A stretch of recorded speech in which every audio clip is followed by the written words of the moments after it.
Kudzudzura chekupi. Ndinochiziva mhuri yeZimbabwe chasanda kuyako nchachitsvaga. Chemurume akabata mukadzi nechikomba make. Ndobva agara pasi neshamari yake. Ndobva arwa chikomba kusvika chafa. Oh. Tichauya ikoko. Kupi? Tinacho mhuri yeZimbabwe chekubheshina bridge. Chemunhu akatenga imba ane 15 years. Akavaka ipapo. But sabhuku ari kusvika vachigura nepakati kuti iwewe enda kusandibvunze tiri umambo. Wacho ada kuya ipapo anoti sabhawa pamba pamwe nemunhu. Mati chiri kuitika kubheshina bridge. Munhu akatenga musha wake. Okay. Kumusha rekoti kudhorobha. Musha. Okay. Atenga musha. Ndobva piwa stand yake. Chizvarwa cheMozambique but iko zvinozvi atione mapepa ese kubheshina ari mwana wemuZimbabwe. Alright. So iko zvinozvi sabhuku wemo munhu ane 15 years achigara ipapo. Akatovaka. Atovaka kudariko kwakunzwa umwe munhu ari kuya ipapo achinzizvo. Ndiyewe panapa uyu katirana nepakati. Sendi yakakura sekwe. Sendi andazobvunza kukura kwaingodzi katirana nepakati yakumusha. Nepakati. Wacho iye ari kunzi auye ipapo anatozoita bhawa ipapo. Ada kuwaka bhawa. Pamba. Veroi icho kwadi mhuri yeZimbabwe ndiri madira mukati mekufamba dzarika nikoti Zimbabwe ichi chidare. Okay. Kubeatrice kunonzi pamombe. Pani vanonzi pamombe business center ka. Mainosa ndekwenyu kubeatrice uko. Simon Mutambi. Sorry muimbi wangu tamboti mbopinda weikoko. Inzwa iZimbabwe. Kune mukadzi akaroorwa. Angasikagari kuBeatrice but ari kugara kuBeatrice iko zvinozvi. Ane vana vanokwana kuitawo vatatu vaakabereka nemurume wake. Inzwa izvinotaura mudzimai uyu. Ndinoda kupupura bhosho. Kana pane chakaipa vanhu ndibatsire. Ndauya kwamuri sechimuti. Mundibatsire sekubatsira kwamunoita vamwe. Ndachema ndichataura zvakaipa pandiri. Zvandakabata kubva kumashure kusvika pazuva ranhasi. Kuti mukwanise kundibatsira pane zvandiri kutaura. Daniel Roshiwiri Benifo wakachwemba Kiminikasha. fofofo. Baba pati. Ra. Bhosho ndairarama. Upenyu ndichifunga kuti andife ndakaita murume uyezve andigari mumba kana kuita mwana. Why ndichibvunza anoti ndaipinda mbawa. Saka rikanditorera imwe nyaya nemwe nzira ndinogona kutozviti ndaive pfambi nokuti kataura nyaya yekubhawa vanondoziva ndaive pfambi. Wandasangana naye pazuva iroro ndiye ndipa zvinondikwanira ndobva ndaenda kumba ndichigara ndiri ndega. Ndokubva ndasangana nevatete vakauya pandiri vakati shamari ndine hanzvadzi yangu. Hanzvadzi yangu haina mwana ine makore akati achitaura anoti iye nemurume wangu different yekusiyana kwemakore edu ndiye makore anoita 10 17 years atikasiyana pakurarama. Okay. Ndobva ndadanana nemurume uyu mushure mekuva vatete vake vatochema vachiti haana mwana haana mukadzi anoti agara nemukadzi mukadzi anoenda. Saka haukwanisi here kuti udanane nehanzvadzi yangu. Ndakumbira ini ndairarama ndiri ndega ndichida tumari twangu tandinangalobhawa ndikamira pachachiraini ndikapinda mbawa ndichimwa nono nondida ndopiwa mari ndisina wandinogara naye ende ndasina pfungwa yekuti asi pane zvandaita izvo pfungwa yangu yaiti vese vandiri kutamba navo kubhawa handifanira kutakura pamuviri nokuti handi mutupo yakawanda. Ndizvozvo Akati zvandakuroorwa ndakusiya izvi handichazvidi iko zvinozvi pa5 years gore rinori nderechi6 pa5 years dzandagara nemurume ndamuitira vana 3. Nguva yese ndiri kuzama kufadza murume kuti ari kunzi vakadzi vakaendawa hapana akasiya mwana ende iye hatorina mwana chirega ndimuitire mwana inini. Anotozviziva kuti ndaipinda mbawa but ndakazodzikama mushure mogara nani navatete vake ende kubva ndatorwa nemurume uyu 6 years dzatavedzise idzi handina chipomerwa chokunzi ndaonekwa nemunhu ingave message call kana kumira nemunhu. Right. Nokuti ndava papi ndave mumba yero dambudziko rauya. Pauya nyaya pacho Zimbabwe. Nemurume wangu pamba pandinogara apatenderwe kukirosa munhu wechirume 1 2 handitenderwe kana murodi ndikaona munhu wechirume achiuya ndofanira kuchinja nzira 3 tikakunetsana zvisinei kuti nyaya yei ndinotukwa ndichinzi fambiwe. Kunyangwe pane vanhu chero tikada kurohwa ndinodzingirirwa kundanonoka kubika ingave nyaya ipi ndinenge ndichikunzi fambiwe. Nzvimbo yandiri kugara ndinorira zita rekunzi fambi but vanhu vese vari munzvimbo imomo vanotogara pasi kutobvunza nani wedu we mukadzi uyo anombonzi fambi chiko chaakabvunza chamunoziva hamuna anza munzvimbo iyi.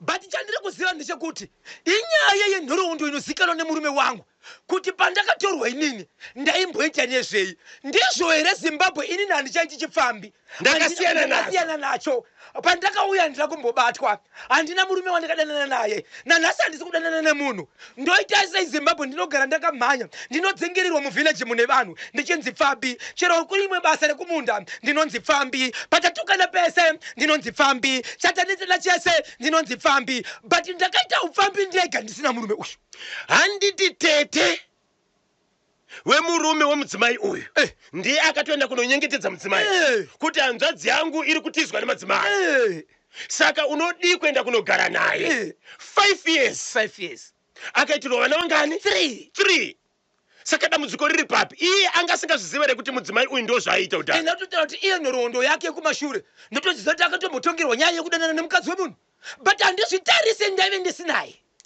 zvekumashure ndezvekumashure kana bhaibheri rinoti zvakare zvadarika sakupinda mugoredzwa handina nachaweni kutena kusi achaweni kupora kusingaperi mafundisi kana takuparidza muroora akaenda here kunotaura natete hanzvadzi yemurume kuti ndo zviri kuitwa nehanzvadzi ari kutaura nawo but ari kuti kwanzi nini handizivi ndoita sei nokuti chandaida ndechekuti imba yenyu ifambi nini ndakanga ndatirwadziwa nekugara kwehanzvadzi yangu isina murukadzi okay so hanzvadzi sikana vanovaka tete vakaendere kuhanzvadzi komane yavo kunovatsura kuti mashoko auri kutaura haasi right vari kutoti ndaneta nekutaura naizvozvo saka muroora ari kuti ndoita sei ndobuda futi here mumba chii chandofanira kuti ndiite kuti ndirarame mune zvakanaka ndiri mumba mangu kunze kwokutukwa kwaari kuitwa chii chimwe chaakapiwa chokuti haafaniri kuita mukadzi uyu haafaniri kufamba panenge pane vanhu vechirume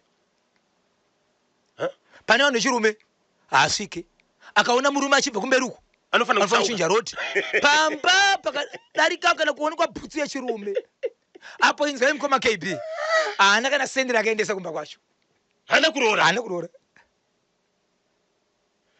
ya zvakaoma chokwadi Zimbabwe tobatsira seiko mudzimai tete vedu vari kupi iBeatrice pamombe pamba pavanogara ndepavo vari kutogara pamba pasekuru vemurume uyu ari kuti ndakunyara nezvamuruda kwanzi everyday munenge muchidzingirira muchipinda nemuchibage muchipinda nemukonjija vataura chidoda saka handichari kuti mugare papo ari kuti kana tabviswa futi ipapo handichatoziko kuenda ko ndakambovakire yangu but ndikatasa maruva vana vangu vandinawo ndinoti zvandakaitirwa naMwari izvi neimwe nzira tetokaiine nzira yakanaka but wacho wandakavinga haisi mhosva here kutuka munhu imhosva ameno vanoziva mutemo tibatsirei tobatsira seiko tete vedu kuBeatrice yes mukasasiya ndo pachabva rufu ndo pachabva jere chakanganisa mudzimai chii aiwa mukadzi hapana chakanganisa akakuda iye murume uyu chii chaipaka kuti ambotizwa nemamwe madzimai ipapo mukadzi akauya kuzotorwa asingazive ari kufira nyaya dzakafira vamwe kudhara instead yekuti murume ana tete vagadzise dambudziko remurume vari busy Mr. Intelligence Kelvin Zwawo mudzimai wokuBeatrice uyo ngasiye murume uyo bhozho ngamubatanidze nahambu yawaya weresipi yewiwi kugeza newiwi kudya newiwi kunwa wiwi ndiko kuti adzikame ita 4 kuna Gift Chiruka na Langton Chingoma ndinonzi Mr. Intelligence Kelvin Zwawo kana chiwawa wiwi yakane chiwawa ku icho cheche ku Glenview chakazofamba sei murume yakazoita sei ane mukadzi wake zvake wachiri vese vari vese zvikandikateerera mashoko amakataura but ndiri kungoraramawo zvangu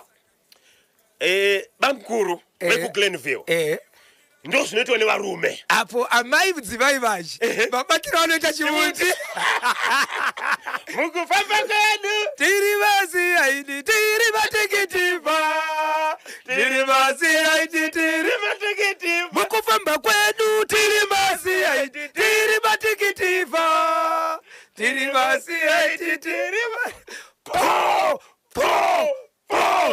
rikiti saka hambuya vakatonzwa nyaya ichitaurwa iye mukadzi ndiye akanzwa nyaya yake kuti nyaya ndiyangu ndiye anobata chimuti vamwe vanototeerera kubva kwaari full volume asi ndinotenda murume nokunzwisisa kwaakaita rudo runopfuura zvinhu zvakawanda kana achida mudzimai wake nokuti mudzimai haasi akauya nepfungwa iyi akatofonirwa kanani naamai nahambuya saka ngagarisana zvakanaka nemudzimai anditi but zvinoitika munyika mukoma KB murandakadzi ari pawedza sori nekunjanja kana ndadarika neko handingodairizvo ndodarika nichitsvaira nyaya yemwanasikana akaenda kunoperekwa kumba kwa mai vake kuti ndakundikana. Achibva kumurume? Kumurume. Murume akatora tete vake akatora munyai ndokubva aenda. Zvikanzi ndakundikana. 2 minutes Makuwa mu village arovana nemukadzi wakati imwe nyaya yanditonyera panapa ndiye kuti izvezve akatorovana neumwe mukadzi achirovera namurume wemunhu. But kwandiri anosvika zvakakwana hazvo, but handikwanisi kuitira chikonzera kunyara ndini. Mumafoni dzimwe dzenguva pane mafoni ekuti kana akuda gamuchirwa anoenda kunodavira foni panze, zvinotoratidza kuti chichipande ichi. Okay. Mapfekero anoti handirambidze kupfeka zvandinoda, ndinopfeka zvandinoda. Dzimweni dzenguva imwe hembe dzichizokupfeka hadzikwanisi kana kumuti ndinonga foni pasi nokuti pavanhu anenge akashama anonyara ndini. Ndikamuti chii zvonzi ndine kodzero dzangu. Saka kodzero idzi dzakundisvibisa munzvimbo mandinogara. Mudzimai adzosera kumba kuvabereki vake nemurume wake. Nemurume vava nenguva yakareba sei vachigara? Vatori nevana 2. Vane vana 2. Chikonzero chapaka kuti arambwe mudzimai ndechei? Kwanzi Makuwa. Ane Makuwa. Nyaya yekurovana nevamwe madzimai munzvimbo. 3 nyaya yekuti anorovana nevamwe vakadzi vachirwira murume.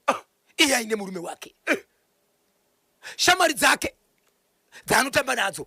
Mapfekero murume akabvunza ndi ndine kodzero dzangu. Anopfeka sei kona ibaba Isabel mudzimai? Pane kupfeka kwokuti kana ukadonedza pesi hauinhongi. Unotanga wati kana kune vanhu vari kuya tangai madarika ndikwanise kunhonga pesi yangu. Ukaona kupfeka kwadaro kwaramba. Anotakura mukadzi kunosvika kumba kwevabereki. Murume akatemba kuti kana ndasvika uku mukadzi achasvika because zvinonyadzisa kuti mukadzi udzorere kuba kwei. Ndizvozvo.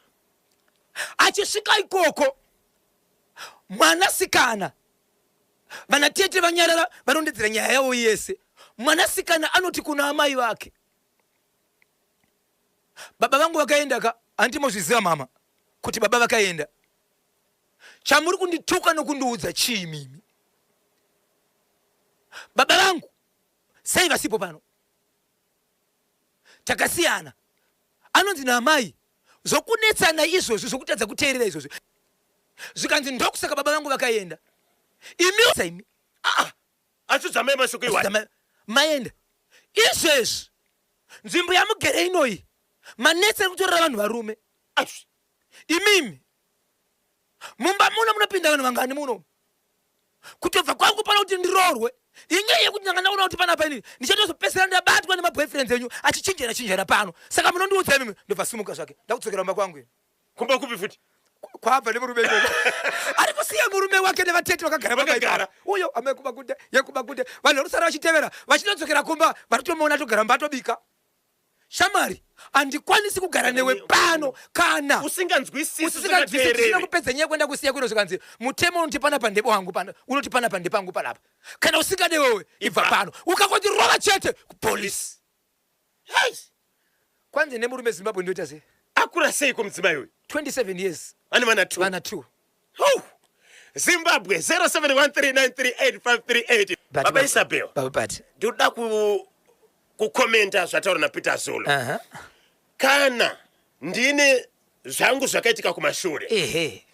Musikana akandida achiziva zvakaitika kumashure anofana kurabha zvese zvakaitika. Ichokwadi. Totanga panyowani. Ariko here akararama asina zvakaita.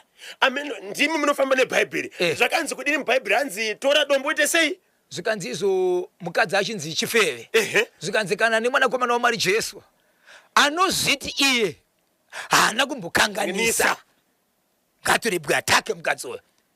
Kwai vakangoteresa pasi mambo Jesu vachizosumudza musoro kona paisina munhu wese warwa pasi. Kurara kuti munhu wese anozvakaita sei? Zvakaita.